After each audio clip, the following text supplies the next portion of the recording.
Hello，大家好，歡迎大家嚟到一入宮門深似海，我係小師妹啊。嚟到呢一位千古一帝康熙，佢嘅事如果每一件事都要巨細無遺咁講嘅話呢，係有排講嘅。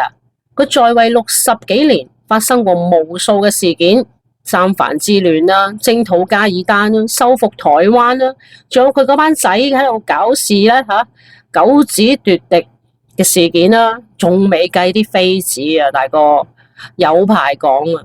所以今集呢一個康熙帝咧，係會係一個簡述版，就省略咗一啲大事件嘅。咁當然，如果大事件大家想聽嘅話，都會獨立去做嘅，因為嗰啲大事件都係有好詳盡嘅資料可以同大家分享嘅。咁好啦，我哋今日就先嚟睇一睇康熙帝嘅一生。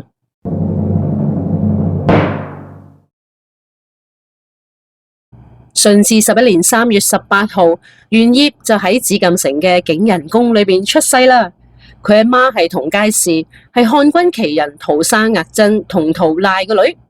當時咧，佟佳氏根本就係一個連封號都冇嘅小妃子。喺玄燁6歲嘅時候咧，佢因為出痘痘，就俾人送咗出宮外面，母子分離咗好長嘅時間，所以根本就唔知咩叫母愛。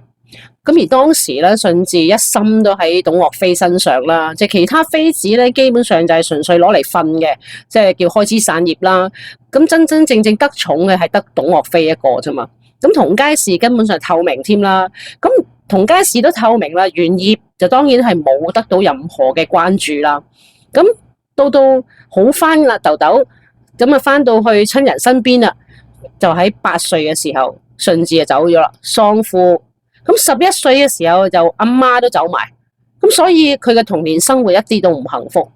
值得慶幸嘅係，佢係平安地出完痘痘之後，淨係喺塊面上面留咗幾個細點點嘅麻點。但係呢一個當時最得人驚嘅疾病，令到佢有咗終生免疫力。而出過痘嘅佢，竟然成為佢登上帝位嘅一個有利因素。玄燁嘅成長最主要都係得力於佢祖母孝莊太后嘅特殊栽培同埋特殊嘅鍾愛。喺教育自己嘅仔方面咧，孝莊唔算係一個好成功嘅，即係至少喺婚姻問題上面唔係啦吓。咁或者係正正因為咁，所以佢好多嘅精力咧都投入咗年幼嘅皇孫身上，就承擔咗對啲皇孫嘅教育責任。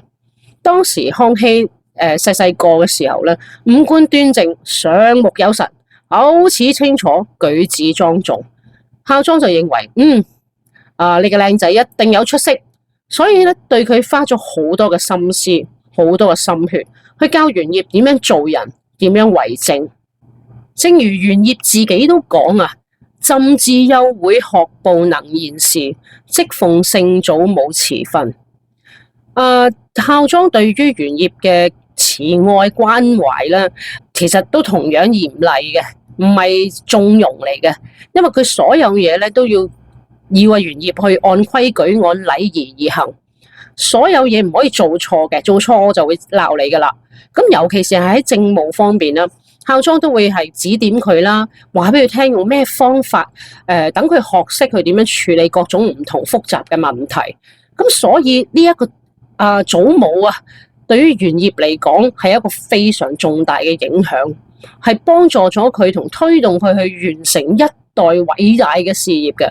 咁玄燁亦都冇辜負祖母嘅栽培嘅，因為佢實在真係自己本身就好好學，又好聰明，5歲仔咋，已經依稱制，隨眾上朝，站班當差，企喺度旁聽。讀書嘅時候又非常之認真，成日都讀到好夜㗎，有唔明會即刻問到明為止。咁而成年之後嘅康熙啦，佢係完全知識淵博，通古知今。帝王政治，聖賢心學，六經要旨，無不融會貫通。呢啲都係佢自己日積月累嘅刻苦學習得返嚟嘅。仲要佢唔係嗰啲死讀書嘅人嚟喎，佢仲接受咗好多嚴格嘅軍事訓練，騎馬射箭呢啲係梗局㗎啦。所以佢就練咗一身非常之勁抽嘅騎射功夫。去到盛年嘅時候咧，有傳佢能夠挽弓15軍，發13把箭，能夠左右開弓，仲要無不中的，幾鬼勁啊！咁根據宮中嘅嚴格要求同埋佢自己嘅刻苦磨練咧，令到佢成為一個多才多藝、文武兼備嘅人才。康熙嘅漢文水準好高㗎，中國歷史嘅知識亦都非常之豐富。咁所以佢之後去南巡啊，佢都會寫好多詩啊，周圍留低好多詩句嘅題字啊，嗰啲都有好多嘅。仲要佢啲書法係寫得靚嘅，即係唔係亂寫嘅，係有意思有心意嘅。即係所以佢嗰個學識，即係入邊個人墨水夠啦。咁所以你啲嘢出到嚟咧，都係有內涵嘅咯。咁仲要計數叻喎。咁你諗下喺學習方面，你唔好理佢文定武先，佢基本上都係包抄晒㗎啦，你都唔夠佢玩㗎啦。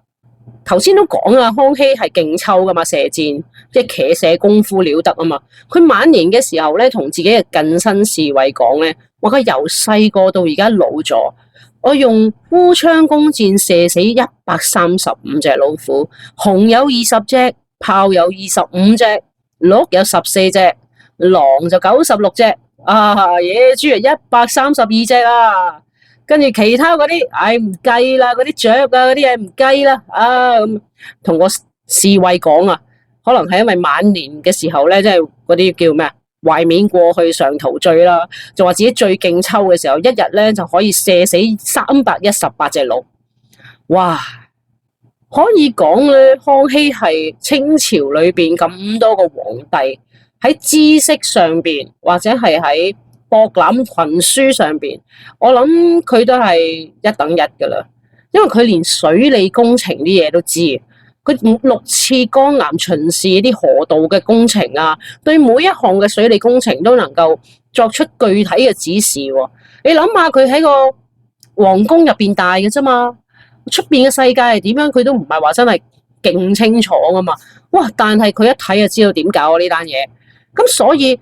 康熙係中國歷史上邊善於治國嘅為數唔多嘅政治家，真係㗎。佢仲要係一個非常之多才多藝嘅人咯。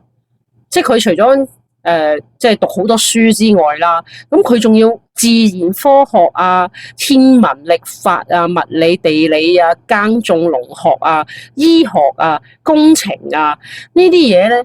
嗰啲史書嗰啲咩唔好講啦，嗰啲咩書法啊、詩畫嗰啲唔好講啦。你諗下，佢幾乎都研究過噶。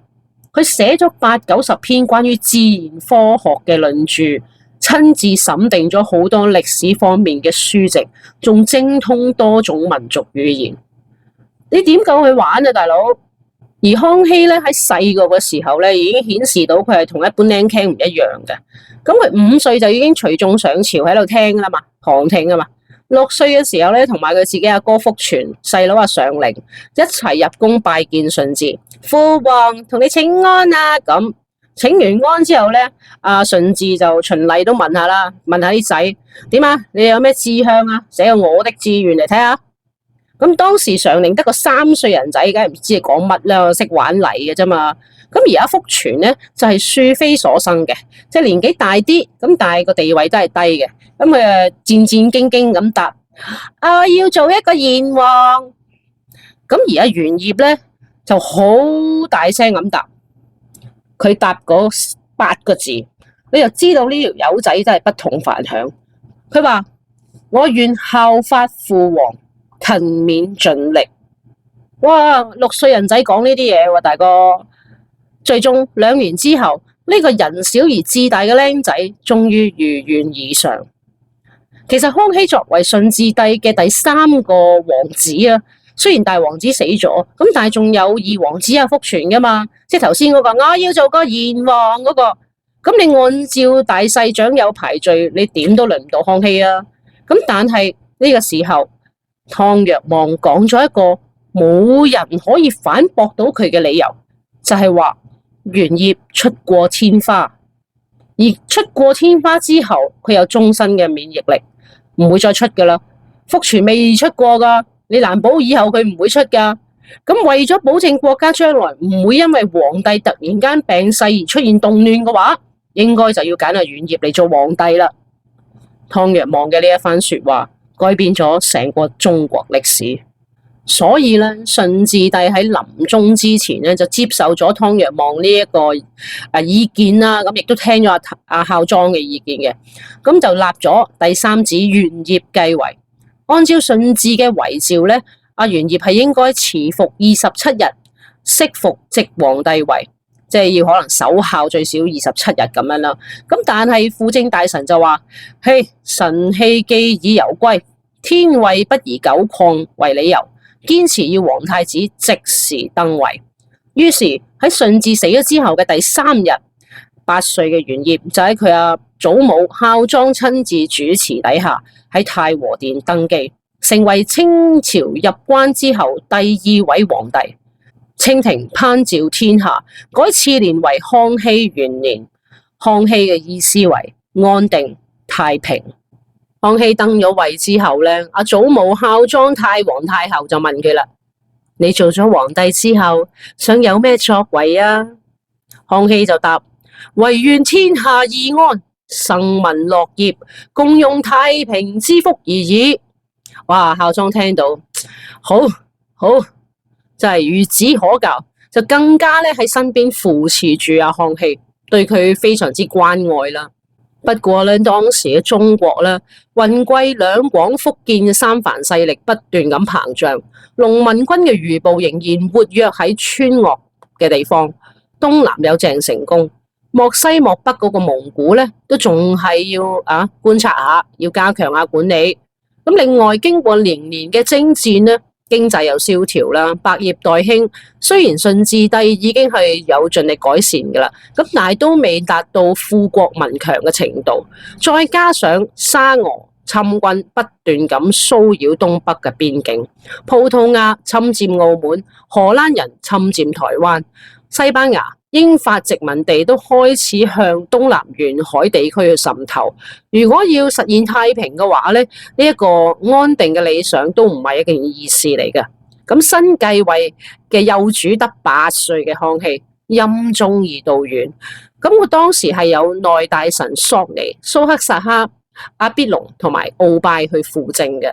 鰲拜咧可以講話係康熙執政以嚟咧，吉喺佢心頭裏邊嘅一條刺，亦都係最難掹嘅一條。佢嘅專橫咧已經令到康熙忍無可忍啊！即係不得不用自己冒住破釜沉舟嘅危險，都要放手一搏，為自己爭取一啲生機，脫離呢一個傀儡嘅角色。咁而康熙同鰲拜嘅事咧，喺之前講鰲拜嘅時候已經講過啦，咁所以我就唔喺呢度重複啦。康熙搞掂咗阿鰲拜之後咧，就將個大權攞翻嚟，從此之後就開始自己親自批閱奏章，從來唔假手於人或者代為書諭。康熙年紀到老咗啦，都依然係堅持呢個原則噶，即係佢就算隻手佢右手有事寫唔到字，佢寧願轉左手寫，我都要親自去批閱個奏摺，唔會假手於人嘅。鰲拜專政嘅時候咧，曾經都把持一啲大臣嘅會議啦，咁所以之事尚未起奏，就已經出邊啲人知啦，係咁出邊不停咁有啲泄露嘅事情啦。咁而康熙親政咗之後咧，對議政皇大臣嘅會議啦，都係嚴加整頓嘅，即係佢都係規定咗，喂，大家有啲咩規矩要寫好晒，務必謹慎，唔可以泄漏。咁仲要咧，針對鰲拜當權時形成嘅一啲不正之風啦，鄭重咁宣布咧，如果俾人發現有唔遵守禁例嘅話，一定係治重罪，絕對唔會饒恕嘅。就係咁樣處理晒鰲拜同埋佢啲黨羽之後咧，康熙都即刻發出一個詔書，就為蘇克薩克去平反詔說，再發還佢嘅家產，恢復咗個爵位，由蘇克薩克個細仔去繼承。咁但係對於已成事實嘅黃白兩旗換地一個 case 咧，就唔調整住啦。不過嗱，當初咧鰲拜同埋阿蘇克薩克佢哋成班人咧嘈係嘈咩咧？嘈係嘈圈地啊嘛。咁因為以往咧清政府咧，佢哋係啲八旗嘅弟子咧係會霸人哋啲錢啊，霸人哋啲地啊咁樣噶嘛。咁所以呢一件事咧係引發到佢哋嘈交嘅。咁大家可以聽翻鰲拜嗰一集啦。咁而康熙咧就話：唔得，呢一個咁樣嘅制度咧係唔可以嘅。如果唔制止嘅話咧，只會加劇社會嘅動盪同埋不安嘅啫。咁所以咧就落令永恆停止呢一個圈地政策，維持咗26年嘅圈地弊政正式壽終正寢。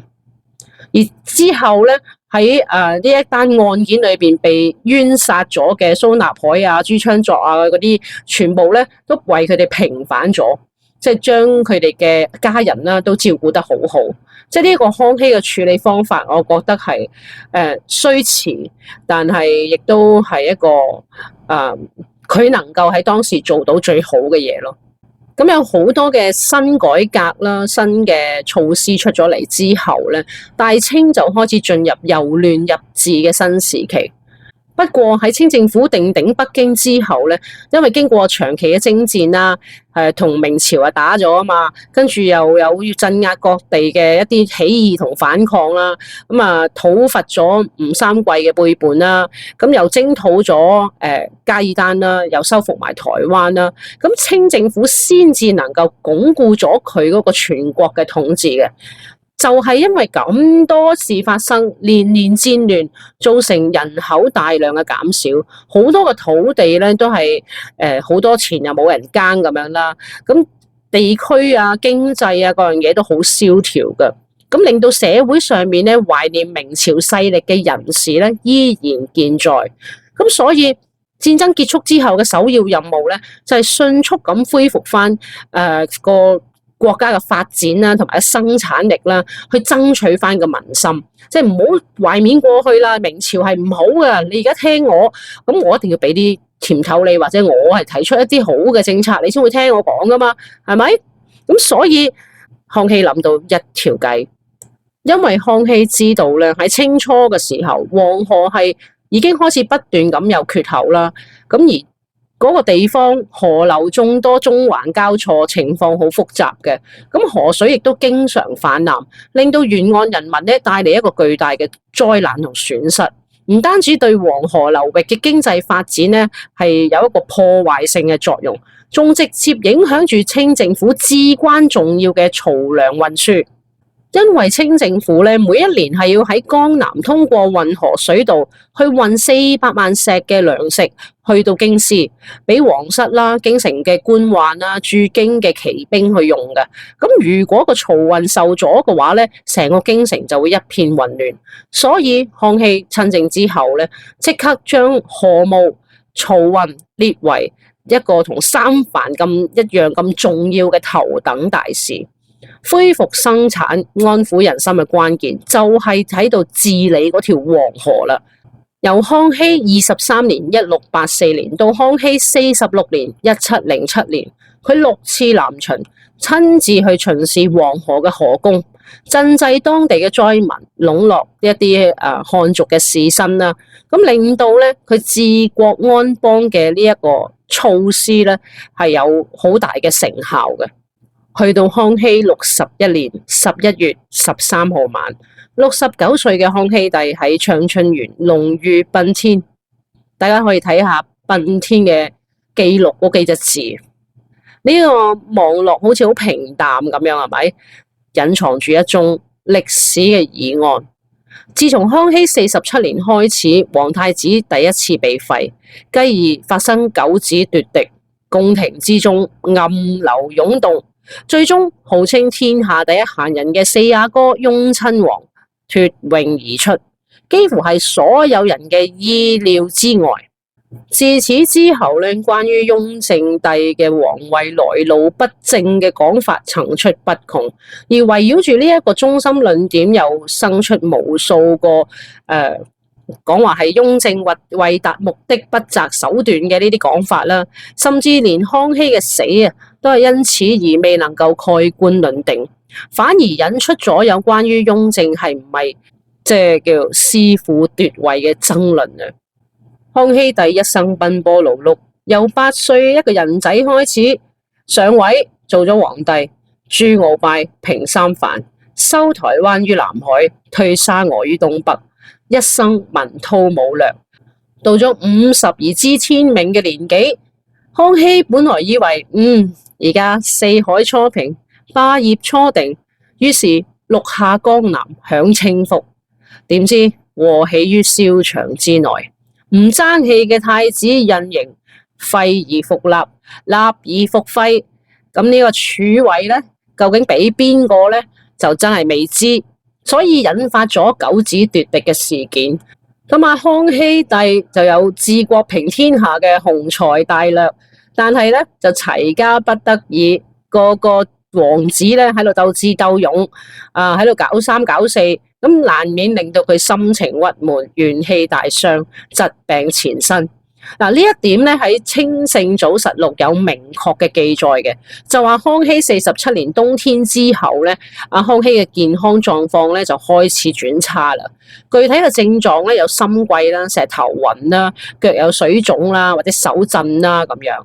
咁另外咧，似乎係仲有一啲中風偏癱嘅跡象，因為佢右手都即係唔聽使㗎啦。即係康熙變成咁樣咧，即係咁病啊，其實都關嗰個心情唔好事啊！即係我諗係屈出嚟嘅啲病，因為佢當然啦，征戰沙場可能都關事啦。咁但係最主要嘅係，可能佢會覺得我喺出邊係搞得好好啊，我國家治理得好好，我得咗民心啦。但係我屋企搞成咁，為咗個皇位9個仔，你嚼我，我嚼你，個個殺紅咗眼咁樣，更加擔心。我將呢一個我咁辛苦由8歲開始建立嘅清王朝，去打理成今時今日咁。如果交俾你哋，你哋會唔會將佢搞到一塌糊塗㗎？會唔會廢晒我所有嘅心血㗎？即係諗呢啲嘢好擔心。佢曾經都好悲哀咁講過一句説話啦，就話日後朕公考中，必自將朕至乾清宮內，以等束甲相爭矣。即係話咧，到佢死嗰一日咧，喺乾清宮裏面咧，應該就係啲仔全部披甲上陣過嚟打生打死嘅嗰一日啦。咁即係你諗下佢諗到呢一個場景，佢都其實係好心痛又好失望啦。啲仔咁樣，咁大家試諗下，佢係康熙47年冬天開始個健康走下坡嘛。佢係康熙61年先死嘅，即係中間仲有10幾年嘅時間，佢一直都係喺度擔心緊呢啲嘢，咁一直都係喺度忍受住一啲病痛嘅折磨，因為佢心情唔好嘛，咁又繼續拖住個病軀去處理一啲政務啊、軍務啊，又擔心我唔知交俾邊個仔啊，即係唯有自己拿住先啦，好驚啊，唔知會唔會壞我心血啊咁樣，10幾年都係忍受緊呢啲嘢。直至到去康熙61年，先至係即係聲稱有人話係因為佢受寒，所以病倒，出現咗一啲疑似肺炎嘅症狀。咁而呢個病情咧嚟得好兇猛，咁所以咧本身康熙咧就喺南苑打獵嘅，咁但係就即刻都翻暢春園嗰度靜養啦。咁經過2日嘅調理，好似好少少嘅，咁但係就喺1日之後。即係康熙61年嘅11月13號，就突然間走咗啦。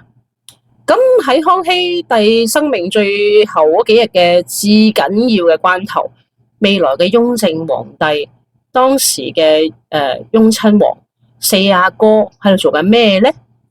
根據史料記載咧，喺呢個期間咧，康熙帝係命令咗佢做一件似乎係好有意思嘅一件大事嘅，就係代佢去天壇舉行祭天大典。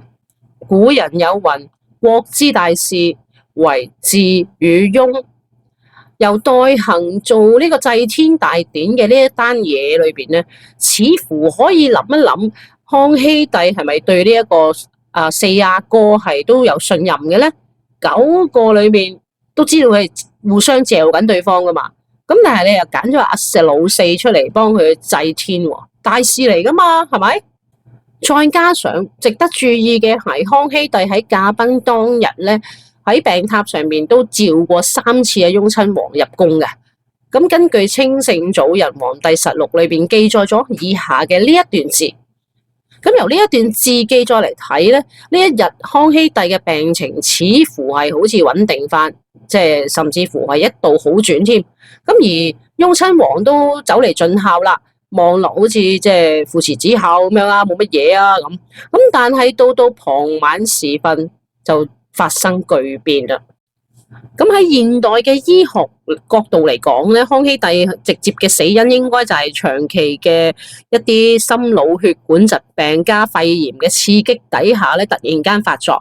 咁對於一個咁大年紀老人家，即係69歲啦嘛，呢一類併發症咧都係好致命嘅，尤其是當時嘅醫療水準係有限啦。咁所以康熙帝嘅死就係咁樣解啦。咁有啲人又喺度講啦，就話暢春園周邊一啲好唔尋常嘅現象啊，又話傳係雍正用啲不當手段去弒父奪權啦咁。而雍正7年嘅時候，曾靜謀反案之中，曾靜都曾經招供話咧，話佢聽講啊，聖祖皇帝喺暢春園病重，皇上即係雍正啊，入去俾咗碗參湯佢飲，聖祖就駕崩啦咁。咁當時民間對呢一件事咧都眾說紛紜嘅，咁曾靜呢個講法都係其中一種嚟嘅啫。另外有一種咧好流行嘅講法咧就係咁解嘅，就話咧當時嘅雍親王咧就係一個人入去暢春園嗰度視疾啦，咁而其他嘅人咧都唔准入去嘅。咁當時咧康熙係已經昏迷咗噶啦，即係時清醒時暈咁啦。咁見到四阿哥一個人喺度啦，咁就同佢講嘢。咁唔知點解咧，又好嬲，就攞個枕頭掟佢嘅。咁掟唔中之後咧，四阿哥就跪低謝罪，冇耐就話康熙死咗啦。咁跟住就到四阿哥就登位啦，改元雍正。呢一種講法咧，都係喺晚清時候革命黨人嘅著作裏邊會見得多啲。咁因為嗰陣時嘅反清興漢嘅思潮咧都好濃烈嘅，咁呢一類故事咧都係叫做唔可以當真啦，始終都有啲情緒喺裏邊噶嘛，人寫噶嘛。咁而得意嘅係咧，喺呢啲故事裏邊有一啲版本咧，康熙咪揾嘢掟雍親王嘅，咁話唔係枕頭嚟嘅，係佢自己手上面嘅佛珠。咁所以咧，雍親王咧就將計就計，就將個佛珠講成咧係康熙傳位俾自己嘅證明咁。總之啦，即係雍正弒父嘅呢一個講法咧，就越傳越烈啦。咁當然雍正梗係唔認啦，但係佢登位之後嘅種種行為咧，其實都係令人懷疑嘅，即係簡直就係用實際嘅行動向世人證明佢有弒父呢一件事，個合理性係存在嘅咯。當雍正在位之後咧，曾經多次喺唔同場合提到先帝對自己嘅慈愛之情啊、培育之恩啊，甚至好自豪咁話咧自己係康熙最睇好嘅仔啊咁，即係喺佢嘅描述裏邊咧，係同康熙之間係父慈子孝嘅，關係非常密切嘅。咁但係喺實質行動裏邊咧，佢似乎係要處處避開康熙曾經工作生活過嘅地方，無論係遠離康熙嘅住所暢春園，或者另起嘅圓明園，或者係駕崩之後葬嘅清西陵，都係咁。篤信佛教嘅雍正咧，係一個相信怪力亂神嘅人嚟嘅，咁所以有啲人就話呢一個舉動咧係佢驚啊。佢唔敢去嗰啲地方，佢驚康熙即係仲係徘徊喺嗰啲地方啊，揾佢即係報仇啊，或者點啊，即係佢自己都覺得自己對唔住佢啊咁樣，即係呢個都係傳聞嚟嘅咋，傳聞。另外咧，雍正登咗位之後，對親信啊同啲親戚嘅處理咧，亦都難免令人覺得有啲兔死狗烹嘅感覺嘅。即係年羹堯啊、隆科多啊，呢啲都係股肱之神啊嘛。喺野史同民間嘅傳說裏邊咧，亦都係有幫助雍正喺皇位爭奪裏邊勝出嘅一啲重要人物。咁但係都被雍正罷職削官，甚至處死。咁而雍正嘅骨肉涼薄都係出咗名嘅。咁喺康熙駕崩之後留低嘅10幾個成年王子咧，都喺雍正嘅底下啦嚇，一唔係有罪啦，一唔係就幾位有份爭位嗰幾個哥更加係不得好死添。咁甚至乎係有啲人講啊，就話都有流傳住話阿雍正係逼佢自己阿媽撞柱而死嘅傳聞咁嘅。咁所以總之唔知啦，呢啲都係一啲謠傳啦、野史啦。咁總之康熙就係咁駕崩咗咯。咁啊，雍正就登咗位啦。咁究竟呢件事係點嘅咧？你哋係點諗嘅咧？你哋聽到呢一個究竟佢有冇弒父咧？係咪真係曾靜講嘅懟咗碗參湯俾佢飲，飲完之後就累低咗咧？定係還是真係揾嘢掟佢？咁究竟佢同佢之間講咗啲咩咧？又唔知嘅。咁啊，大家可以留言話俾我聽你哋嘅諗法啊吓。咁啊好啦，呢一集又係咁多先。下一集咧，我哋就講下嗰個九子奪嫡嘅事件。咁至於三藩之亂啊、征討加爾丹啊、收復台灣嘅過程咧，大家有興趣嘅話，你就留言話俾我知，我就再獨立講一講。當然唔少得康熙嘅後宮啦。中意今集嘅朋友，記得要幫我點個 like，再訂閱我哋嘅 channel 啊！我哋下一集再見，拜拜。